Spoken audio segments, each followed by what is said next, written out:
एकतर तू तरी राहशील किंवा मी तरी। राज्याचे माजी मुख्यमंत्री उद्धव ठाकरे जेव्हा अशी निर्वाणीची भाषा राज्याच्या दुसऱ्या माजी मुख्यमंत्र्यांसाठी वापरतात तेव्हा हा वाद किती टोकाला पोहोचला आहे, कोणत्या थराला पोहोचला आहे याची कल्पना आपण करू शकतो।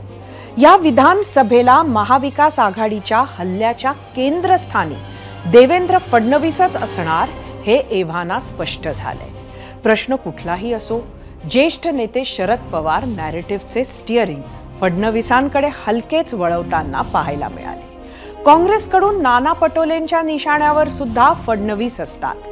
त्या टेम्पोला आजच्या उद्धव ठाकरेंच्या भाषणातील फडणवीस विरोधी आक्रमक वाक्यांनी आणखी वेगळ्याच उंचीवर किंवा स्तरावर नेलं। खरं तर आजच्या भाषणात धमकी म्हणा, इशारा म्हणा, आव्हान म्हणा, जे काही उद्धव ठाकरेंनी फडणवीसांना द्यायचा प्रयत्न केलाय ते का केलं असेल?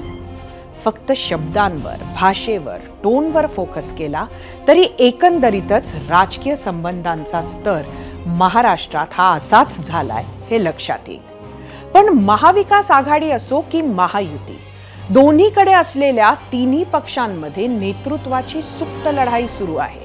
महत्वाकांक्षा दडलेल्या आहेत। मुख्यमंत्री आधीच ठरवावा असं संजय राऊतांचे वक्तव्य येऊन गेले आहेच। आता जर सीएम उमेदवार आधीच ठरवायचीच वेळ आली तर तो महाविकास आघाडीत कोण असू शकतो? तर जो भाजपावर सर्वात आक्रमक प्रहार करेल त्याला पसंती मिळू शकते। उद्धव ठाकरेंच्या आजच्या भाषणाकडे, भाषेकडे, धमकी वजा, इशारा वजा, आव्हानाकडे या नजरेतूनही बघितले पाहिजे।